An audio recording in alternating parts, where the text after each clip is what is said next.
ikiganiro ciyemeje guhuza abarundi bahungiye hanze y'igihugu c'amavukiro hamwe n'abasigaye mu gihugu biciye mu makuru atohojwe neza yerekeye ibisata vyose by'ubuzima bw'igihugu. Ikiganiro Humura Burundi gica ku rubuga rwa RPA kuri www.rpa.bi.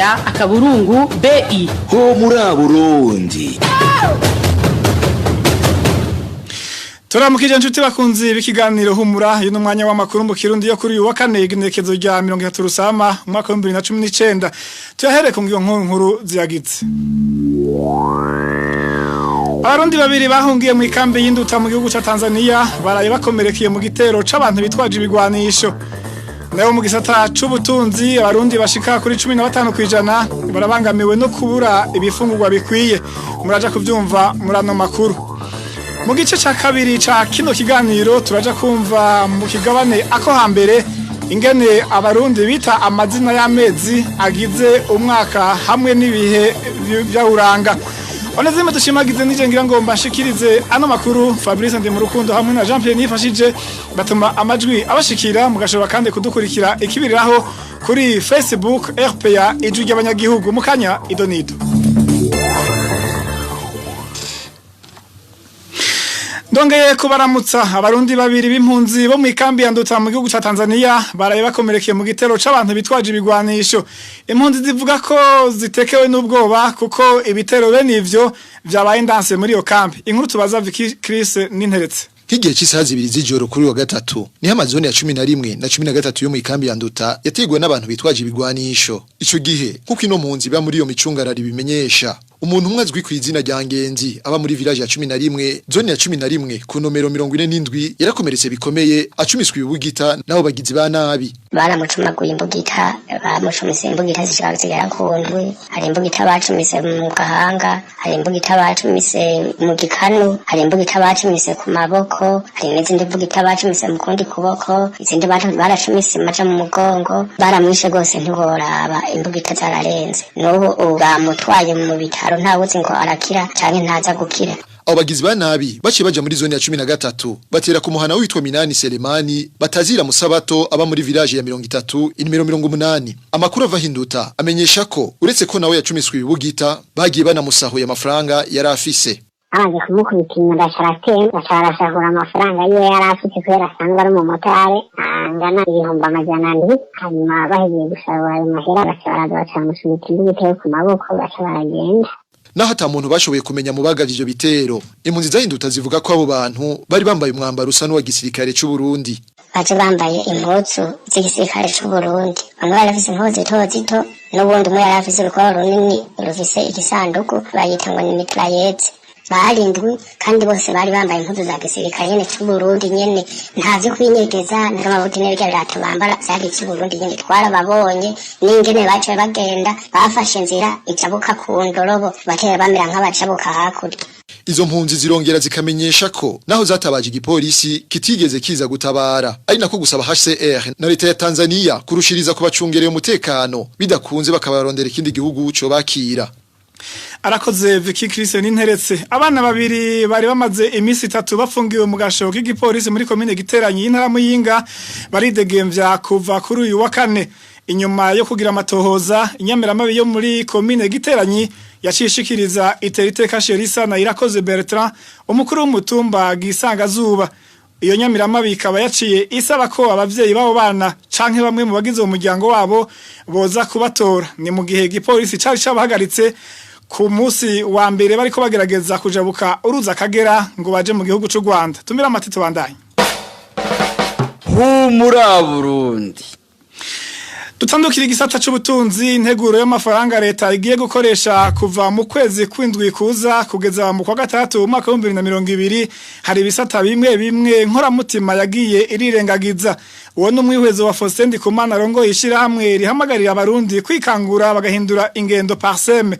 Faustin Ndikumana avuga ko mbere ko ivyo biruko kuva mu mwaka wa 2015 aho buri mwaka leta igenda yongereza amafaranga ikoresha mu gihe bitaboneka neza uko aza gukora. Faustin Ndikumana kuva mu 2015 imvugo ya Maria yindi amafaranga azova mu gihugu cacu amafaranga rikagira tukarindira na rimwe yuko hoba raporo d'execution budgetaire ibitwereka neza ivyo vyaranguwe n'ayo mafaranga yabiranguye yavuye ibiharuro misi yose ariko rategura amahera leta izokoresha amabaza bizogenda uko bizogenda iki mu mwaka uza mugabo nta n'umunsi baza ati twicocere turabe ivyashoboye gukorwa n'amafaranga yabikoze iyo yavuye n'ingene bitunganye nibaza yuko ari minimum abantu bategerezwa kuronka mbega haronguwe ibiki ibyo byaranguwe biriko bidushikana ku iterambere ringana gute ko mbona l'indicateur de croissance ngero umwimbu uyongera uguma ari munsi ya 1% ari twe turi inyuma muri vyose ubukene uguma ari kwa kundi ivyo wewe uza kumbira yuko imigambi kirangurwa ari ibibazo by'indero biguma bitwugarije kwa kundi uravye nibiba byihutirwa dufate nk'iya senisima y'igisagara ca Bujumbura ivyo gutwara imicafu hari azabutere ntibiri prioritaire ko bitava mu nzira nibaza yuko nizo miliyaride 80 vango ziba ziyongeye ko mabiyungo biyongera ku mwaka umahangwa zo hagati mu gihugu none ko mbona amafaranga gumatozwa yandi n'abategetsi ahangwa ari kubaka amastade bari kubaka iki mbega yo atozwa ajya ayo yandi igiga ca leta baravye hazogarukiriza nibaza yuko ari ibintu ahubwo dukwiye gukosora cyane tukwiye tukaraba ibirangurwa evaluation. Faustin Ndikumana arababazwa kandi n'imvugo yo kuvuga ko Uburundi bwikwije ababivuga kubwiwe ngo ni abakwije amafaranga mu mifuko yabo bagaheza bakibagira abanyagihugu banyarucari subira no mukurikire Faustin Ndikumana. Ikindi nuko igihe tuba dufise umugambi w'iterambere mu bisanzwe ugira umugambi w'iterambere ukawuronderera uburyo ntuzurafata amafaranga ngo nzoronka ngo nzokura mu gihugu ngo naya ngo ngira nta gukora igikorwa cyose urakironderera uburyo ni ku n'ibindi bihugu byateye imbere nayo iyo mvugo yo kuvuga ngo kwigenga mu by'ubutunzi ngo independence economique ni ibintu yabaje cyane uma bivugwa mu gihugu cyanyuma gikenye n'ibihugu ndetse bitunze bidusumba iyo mvugo ntayo bigera bavuga sinzi ko ari uko baba bamwe bagati turakwije dufise ibidukwiye ni nko gukindaga ku bandi uravye rimwe abandi barundi ngene bababayeho.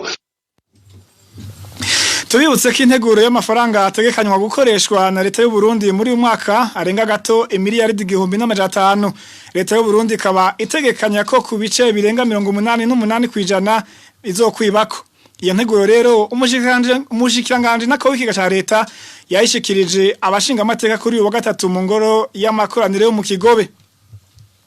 Turabandanye n'igisata c'ubutunzi abarundi bashika kuri 15% barabangamiwe no kubura ibifungurwa bikwiye ivyo biri mu cegeranyo c'ishiramwe mpuzamakungu riraba ibijanye n'ibifungurwa ku isi PAM intara zishika kuri 6 nizo zibangamiwe cyane kurusha izindi inkuru tubaza Josiane Muzaneza. Abo banyagihugu bagiramiwe no kubura ibifungurwa bikwiye bangana n'umuriyoni n'ibihumbi 600 nkuko biri mu cegeranyo c'ishiramwe mpuzamakungu gitaye ibifungurwa PAM cyo mu kwezi kwa 4 no kwa 5 abo banyagihugu bakeneye imfashanyo yihuta intara zibangamiwe n'ubwo bukene bw'ibifungurwa akaba ari Kirundo Muyinga Cankuzo Ruyigi Rutana na Makamba mu buraruko bw'igihugu mu ntara za Kirundo na Muyinga ubwo bukene bw'ibifungurwa muri PAM bamenyesha ko bwaturutse ku mvura yaguye nabi ni mu gihe mu buseruko mu ntara za Cankuzo Ruyigi na Rutana vyatumwe nuko umwimbu w'ibitego vyo mu mwonga utagenze neza kuva mu kwezi kw'icumi gushika mu kwa 12 mu mwaka wa 2018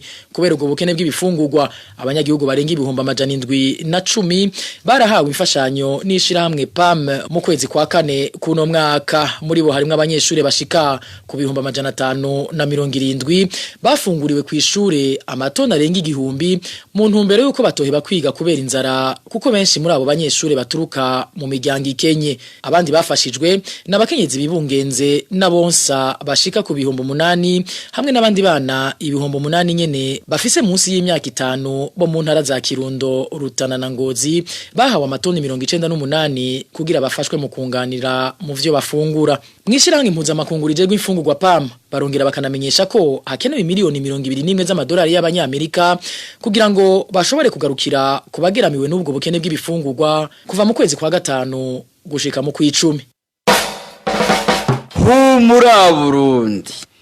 Mu gusozera urukurikirane rw'inyubakwa zibangamiwe n'inzuzi n'imigezi ikijya n'ino mu gisagara ca Bujumbura uyu munsi tubabwira inyubakwa zibangamiwe n'ikiyaga Tanganyika muri quartier Kibenga bita Kibenga Real harabasa n'abamwitanganika kubera bubatse hafi y'ico kiyaga mu gihe c'imvura amazi y'ikiyaga yongerekanye araduga gushika muri izo ngo inkuru ya Ines Gakiza. Ayo mazu yubatswe ku nkengera z'ikiyaga Tanganyika muri Kibenga Rural iri muri zone Kinindo ya commune Muha yubatswe mu buryo bwa kijambere mu gihe hagati y'inkengera z'ikiyaga Tanganyika n'inyubakwa amategeko abwiriza ko hasigazwa imetero 150 harabahawe ibibanza muri izo metero zibujijwe zine muri izo nzu za kijambere zibamwe abantu zubatswe ku metero zitarenga 50 z'ikiyaga Tanganyika mu gihe c'imvura ababa muri ayo mazu ntibiborohera kwinjira no gusohoka mu ngo zabo kubera urudengeri rw'amazi aduga ava mu kiyaga Tanganyika mwibarabara hatondetse imifuko yuzuye imisenyi bahonyora ko mu kurengana kuko amazi abateze akahamara n'ikiringo kirenga ukwezi atarakamuka bivanye n'inge n'imvura iba yaguye mu gihe c'imvura nyinshi ho aranaduga gashika mu nzu zubatswe ku metero zishika 180 z'ikiyaga Tanganyika ayo mazu akabarengeje imyaka 3 yubatswe uko umwaka utashe mu gihe c'imvura bama bategwa nayo mazi ya Tanganyika. Arakoze Inese Gakiza tuve Bujumbura dusimbire mu gihugu cy'u Rwanda aho ikena ry'inkwi ryateye umutima uhagaze abarundi bahungiye mu ikambi y'impunzi y'Imahama muri ico gihugu nyene cy'u Rwanda izo mpunzi zimenyesha ko zabujijwe kuja gusenya inyuma y'ikambi mu ntumbero yo gukingira ibidukikije izo mpunzi zivuga kandi ko iyo ngingo ituma imwe mu miryango yo muri iyo kambi irara ubusa inkuru tubaza Innocent Valentin singira nkabo. Haraciye amezi arenga 3 hibonekeje ikena ry'inkwi mu ikambi y'impunzi ya Mahama mu gihugu cy'u Rwanda nkuko bishikirizwa n'impunzi zo muri iyo kambi ishyirahamwe ryita y'impunzi HCR niryo ryafashe ingingo yo guhagarika gusenya inkwi haba hagati mu ikambi canke inyuma yayo.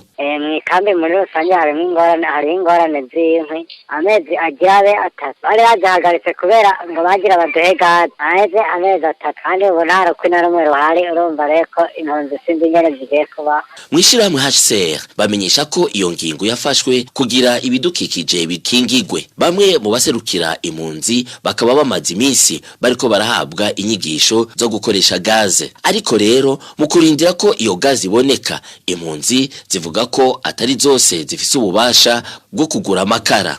Bari bamaze iminsi barekuye amakara ko yinjira mu nkambi atakibazo umufuka w'amakara ni 18 urumva yuko ayo mafaranga ataho yova ku muntu w'impunzi. Bamwe mu mpunzi z'Imahama basaba ko zosubira kuronswa inkwi nkuko vyagenda mu myaka iheze mu kurindira ko ivyizo gaze bitungana. Arakoze Innocent Valentin singira nkabo uyu numwanya w'ikigabane ako hambere uyu munsi tukababwira ingene abarundi bita amazina amezi yo mu mwaka hamwe n'ibihe byaranga umwaka nyene ikiganiro twateguriwe na mugenzi wacu Bonfils Niyongere.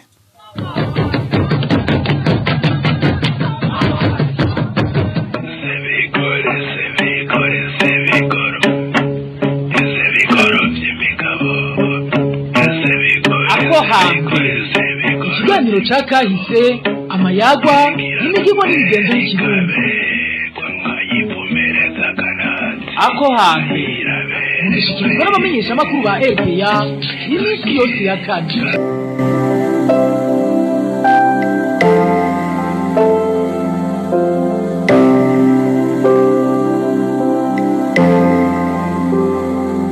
Mwiriwe neza nshuti namwe bakunzi ba RPA kaze mu kiganiro ako hambere cyo kuri wa kane uyu munsi tubaganirira ibijanye n'amezi mu Burundi ingene bayita nico vyavako uyu munsi umutumire wacu akaba ari umumenyesha makuru yigenga Jerome Kazabukeye ndaguhaye mwiriwe. Ndaguhaye mwiriwe n'abariko baratwumviriza.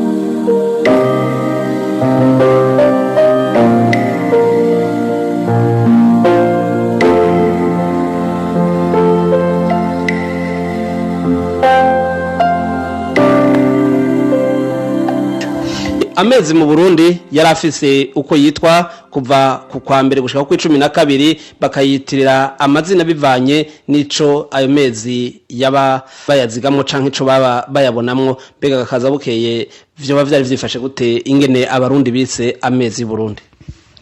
Abarundi benshi bari abaremyi borozi ibintu rero byo kwita amezi babikorera baravye vyerekeye ukurima canke ukorora ingene bita amazina baraba ibihe biborohereza n'ingene bavyita bivanye ingene borora canke ingene barime uburimyi buba bwifashe. Nk'ukwezi kwa mbere n'ukwezi abantu baba bakenye bakwita n'ubu nyene batukwita nzero. Rero ukwezi kwa nzero n'ukwezi haba ari ubukene cane, abantu rero ugasanga babeshejweho no kwizera yuko umwimbu buca uboneka mu kundi kwezi kwa kabiri. Uko kwezi kwa nzero rero n'ukwezi kwa mbere gutangura umwaka. Rero abantu bavuga yuko ari nzero n'ukwizera yuko buca baronka umwimbu kandi haba ari inzara. Bamwe rero babifatira uko bati ni inzara nzero, nta kintu umuntu aba afise mu mufuko, nta kintu yaba afise mu murima, avuga ati kiretse, baba yizeye gusa ibiri mu kwera. Ukwezi kwa kabiri nako bakwita ruhuhuma, kwaba kurimwo imvura n'ibicu hameze nabi, abatama bagaca batangura ibintu vyo gukorora, ahantu hose ukumva hari guhuhuma gusa, ari bikorora bivanye nuko n'ivyo bihuhusi vy'imiyaga vy'imvura, imvura y'imituragaro, ikirere caba kimeze nabi cane, bagaca bavuga ati ni muri ruhuhuma. Dushobora no guhuhura abatama baravye uko kuntu baba bariko barakorora, ibigripe vyaba ari vyinshi cane n'ibikorora. Ukwezi kwa gatatu n'ukwezi kwa gatatu ko mu mwaka bakwita ntwarante. Mwico gihe rero haba ari mwiyimbura, abantu rero agiye kwimbura, murazi yuko abakenyezi aribo bari bafise akazi kenshi, akaba afise umwana mu mugongo, afise umwungu mu ntoke, afise ibigori, afise yikoreye, akabura ingene bitwara n'inkwi vyose. Bagaca bavuga ati nenda bitwara gute? Rero ntwarante vyavuye ingene umuntu abura ingene atwara ivyimburwa vyiwe, bagaca bavuga bati ntwarante, ibintu mfise umwimbu ndawutwara gute? Naho vyavuye ngo ntwarante. Ukwezi kwa kane nako n'ukwezi kwa kane ko mu mwaka bakwita n'ubu tukwita ndamukiza. Ni imvura yaba ari nyinshi, abarundi bamye barangwa n'urukundo baramukanya, mugabo akabona yuko adashobora kujabuka kubera amazi yuzuye kubera imvura nyinshi, agaca avuga ati ndamukiriza abo hakurya. Nibi bintu vy'ibiraro bishasha nta vyaba bihari kenshi, babikanga ingene bajabuka, agaca avuga ati ndamukiriza abo hakurya. Kwezi kwa gatanu ko mu mwaka nako bakwita Rusama. Nico gihe imvura yabigomba gucika, hama akaca habaho umuyaga, kumva imvura akaba imituragaro myinshi iguma isamirana hirya no hino, bagaca bavuga bati ni muri Rusama. Naho rero haba hagomba kuba imvura yagomba gucika. N'ukwezi bari basanzwe bita wirabura. Mu mico y'ikirundi nta muntu yarongora canke ngo arongoze umukobwa mu kwezi kwa gatanu, bavuga yuko ari ukwezi kw'imikoshi. Mugabo ahanini babivuga kubera nk'amasaka bari gukoresha mu manza atabari bwere, bakakubona nk'ukwezi kubi cane ukwezi kwa gatanu. Abantu barengeje ukwezi kwa gatanu bariruhutsa, nuko rero nuko kwezi bita Rusama. Kwezi kwa gatandatu ko mu mwaka nako bakwita Ruheshi. Ruheshi rero ni gihe c'abagishira ishi. Mu kwezi kwa Ruheshi haba hagomba kuba ici. Mwico gihe bakwita Ruheshi rero kuko haba hari impeshi, ni kuvuga yuko haba hagomba kuba ici. Imirima baba barembiye impeshi yabitangwe kwera, bagomba kwera, kiretse ingano zava zera mu kumunani, ibindi vyose vyaba biriko biraboneka. Nta nzara yari ihari ngaho. RPA uri radio shahuri radio ry'Abanyagihugu. RPA ni ikijanje ryabo natwese ni ikij'Abanyagihugu. RPA umutumire Jerome Kazabukeye ahejeje kutubwira ingene bita amezi y'igice ca mbere c'umwaka kugera mu kwezi kwa gatandatu ariko kwa Ruheshi, yabandanije atubwira n'igice ca kabiri c'umwaka ingene amezi bayita igice gitangurwa n'ukwezi kwa Mukakaro. Ukwezi kwa Mukakaro rero n'ukwezi kwindwi ko mu mwaka. Uko rero vyimbuko rero vyaba vyeze nk'ibiharage, urana iyo vyumye biba bikakaye. Isi nayo yacitangura kwata imigaga, igakakarara ku buryo yata imigaga, nahajya isi isadagurika kubera izuba. Bagaca bavuga yuko ari muri Mukakaro kuko ibintu vyose vyaba bikakaye, ubwatsi bwose bwaba bwumye, abantu ahantu hari inshinge haba hanyerera, hari ahantu nyene ubona yuko ibintu vyose vyakakaye. Ukwezi k'umunani ko mu mwaka bakwita Myandagaro. Myandagaro rero haba handagaye ivyimburwa by'ubwoko bwinshi kuko baba bimbuye baba bariko baragesa ingano uburo n'ibindi byinshi ibiharage bakubita bimwe bari baheruka gusarura vyumye byose ahantu nyene wasanga haba n'imanza ibintu byose wasanga vyandagaye mu nzira bakaca bavuga bati ni muri myandagaro kuko ibintu byaba vyandagaye. Ukwezi kw'icenda ko mu mwaka nako bakwita Nyakanga. Ukwezi kwa Nyakanga rero haba himirije yuko imvura itasura. Muri Nyakanga wabona ibintu byaba bitangwe kwerekana ko bifise agaciro mu gihe ukera urazi ko bagiye ibintu byo kuguza wasanga ibintu bitaba biba bitangwe kugira agaciro cyane mu myaka ya vubu naho biba bizimvye cyane ibintu mu kw'icenda ku buryo ukwezi kwa Nyakanga kutaba koroshe kwaba gushira itasura ry'imvura n'ukwezi kw'icenda ko mu mwaka bakwita Nyakanga. Mwico gihe imvura yaba iri mu kugwa abantu baborozi baca batangura kwiyumvira ingene baturira ku mitumba kugira ngo hazoboneke imiyonga. Rero niho havuye umva ngo imiriro ya Nyakanga kwari kugira ngo abantu bagerageze baronderere imiyonga inka zizorishamwe. Abantu rero baca batangura gutera ibigori n'imvura babazi ko iri mu kugwa aho batera ibigori ahantu hakanye babitera imvura itaragwa neza. N'ukwezi kw'icumi ko mu mwaka bakwita Gitugutu. Aho hantu haba hari ubushuhe cyane abantu bagatugutigwa bagaca kubera imvura yabigirigwe hatatangura ubushuhe. Abantu rero kubera intuguta nyinshi indugumba bagaca bavuga ngo ni muri Gitugutu. Ukwezi kwa Munyonyo naho imvura yabitanguye kugwa mugabo itarashikana hose bagaca bavuga ngo irikiranyanyaga canke irikiranyanyagira hirya no hino ntiyaba irashika neza igihugu cose ngo inyweshe hasi. Nico gihe rero baca bavuga yuko ari muri Munyonyo kuko imvura ntiyaba iranywesha isi. Ukwezi kwa 12 nako bakwita Kigarama. Wa muyonga baturira mu kwezi kw'icenda muri Nyakanga wabugeze ko inka ziwurisha. Inka zigaca zigenda zikarisha zikaca ziva zikaza ku nama zikavyagira bavuga ati inka ziko ziragaramanga zahaze naho rero baca bavuga ati ni muri Kigarama.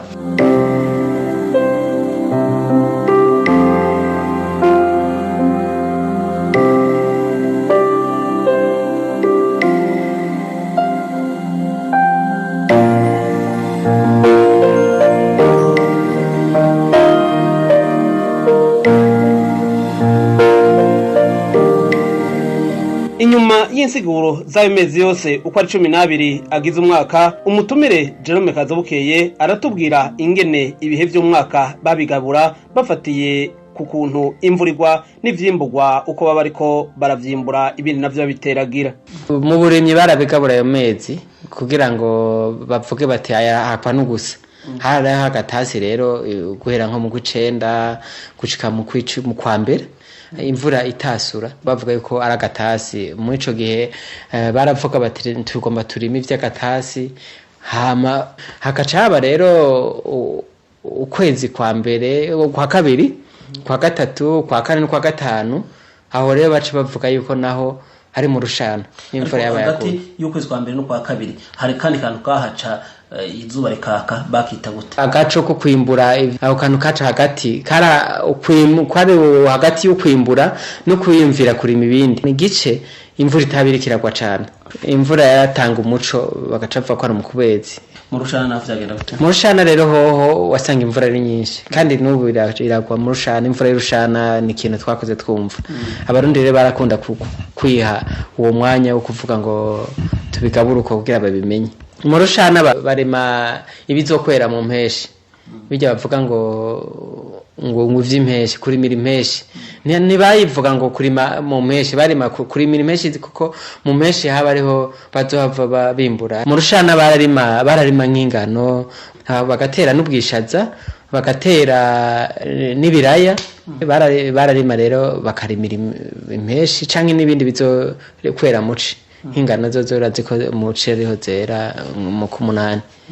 Hakaca habaho rero impeshi rero yabari mu kwezi kwa gatandatu ni mu ntango zo ikindi gice kizwi igice kigira gatatu umuci rero aho bari ahantu hashushe cyane muci n'ahantu abantu bashobora kugira imanza nyinshi zaba muci ni igihe ciza mu Burundi kiba gituma abantu begerana bafise umwanya bibimbuye abantu baryohewe ubukwe ubugeni abantu batigwa abasohora abana byinshi byaba muci cyane ibintu byo kubandwa bagerageze ngene aho hantu aho bari ahantu heza kuryoherwa mu Burundi rero muci wasanga ari ahantu haryoshye cyane ibyimburwa bikihari abantu bagikundana bakimarana imanza bakiba ibi byo kwatirwa bikihari wasanga ari ibintu biryoshye cyane n'ibintu by'ubukwe abantu bakavyitaba bava mu ntara zize baja mu zindi nuko rero amezi yaragabuye mu uko kune.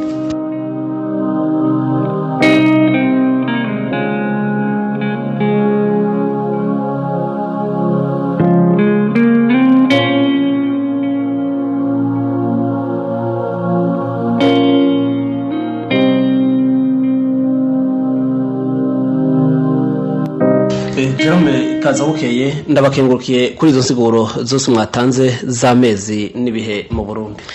Nanje ndabashimiye kandi ndashimiye n'abadukurikiranye. Nibutse abari baratwumviriza ko Jerome Kazabukeye ari umumenyesha makuru yigenga nibaze ko n'igihe kindi nitwasubira kubakerera muzohava mukatwitaba. Yego cyane nzobitaba. Ndabakengurukiye nkengurukiye n'abariko baratwumviriza bariko bakurikirana ikiganiro ako hambere cyo kuri uyu wa kane ndababwira nti nagahwana.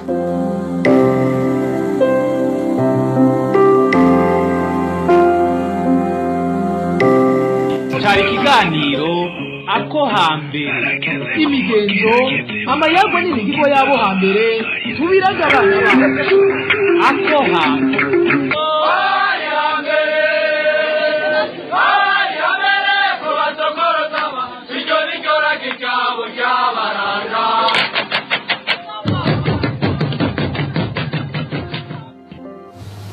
Ni hano kiganiro humura cuyu wa kane genekezo rya 30 Rusama mwaka wa 2019 kigarukiye ndabashimiye mwese mwateze yompi gashimira kandi bagezanje twafatanije gutorokanya ano makuru Onezime dushimagize mwari kumwe hamwe na Fabrice ndi mu rukundo na Jean Pierre Nifashije batumye mushaka kudukurikira kibira kuri Facebook tukaba twasezeye tuyifuriza kuronirwa mugeraho muba Ho muri Burundi ni kiganiro gihuza abarundi bahunze igihugu c'amavukiro n'abasigaye hagati mu gihugu biciye mu kubashikiriza amakuru atosoye